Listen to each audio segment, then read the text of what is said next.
இப்ப நீங்க வீடியோல பாத்துட்டு இருக்க எல்லா அதிநவீன வசதிகளும் கொண்ட மருத்துவமனை பிரைவேட் ஹாஸ்பிட்டலோ இல்ல மாவட்ட தலைமை கவர்மெண்ட் ஹாஸ்பிட்டலோ இல்லைங்க. 47 கோடியில மிக பிரம்மாண்டமா கட்டப்பட்டு இன்னைக்கு ஓபன் ஆன 15 வேலம்பாளையம் கவர்மெண்ட் ஹாஸ்பிட்டல் தாங்க இது. சத்தியமா ஜிஹெச்னு சொன்னா நம்பவே மாட்டாங்க. பிரைவேட் ஹாஸ்பிட்டல் லெவலுக்கு செம ஹைஃபையா கட்டியிருக்காங்க. 3 ஃப்ளோர்ல A to Z எல்லா வசதிகளோட இன்னைக்கு தான் ஓபன் ஆச்சு. என்னென்ன வசதிகள் இருக்குன்னு பாப்போம். நல்ல பெரிய வெயிட்டிங் ஹாலோட அவுட் பேஷன்ஸ் பாக்குறதுக்காக 5 பெரிய doctor room, x ray, ultrasound, ECG பாக்குறதுக்கு தனித்தனி செக்ஷன்ஸ், அட்வான்ஸ்டு மெடிக்கல் எக்யூப்மெண்ட்ஸோட அதிநவீன pre operation room and operation room, பிரசவம் பாக்குறதுக்கு pre labour and delivery room, அப்புறம் ஜெனரல் வார்டுல ஒவ்வொரு பெட்டுக்கும் தனித்தனியா ஆக்சிஜன் சப்ளை, வேக்யூம், அப்புறம் எல்லா சப்ளைஸுமே தனித்தனி பெட்டுக்கு கொடுத்திருந்தாங்க. இப்படி அதிநவீன வசதிகளோட மொத்தம் 86 பெட் இருக்கு. 100 பெட் வரைக்கும் கொண்டு வர போறதா சொன்னாங்க.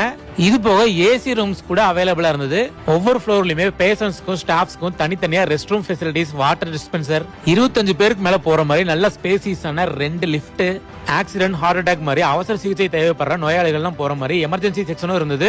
ஸ்ட்ரக்சர் தள்ளிட்டு போறதுக்கான ramp, laundry room, inverter, battery backup, solar water heater, அப்புறம் ஆக்சிஜன் ஜெனரேட்டர், அப்புறம் இன்னும் எக்கச்சக்க பெரிய பெரிய எக்யூப்மெண்ட்ஸ் எல்லாம் நல்லாவே அட்வான்ஸ்டா வச்சிருந்தாங்க. நம்ம ஊர்ல ஒரு கவர்மெண்ட் ஹாஸ்பிட்டலே பிரைவேட் தரத்துக்கு இந்த அளவுக்கு சூப்பரா இருக்குன்னு பார்க்கும்போது ரொம்பவே பெருமையா இருந்தது. இதே மாதிரி எப்பவுமே கிளீன் அண்ட் ஹைஜீனிக்கா மெயின்டைன் பண்ணாங்கன்னா கண்டிப்பா நல்லா இருக்கும். மறக்காம இந்த வீடியோவை உங்க ஃப்ரெண்ட்ஸுக்கும் ஷேர் பண்ணுங்க. தேவைப்படுறவங்க போய் யூஸ் பண்ணிக்கிட்டோம்.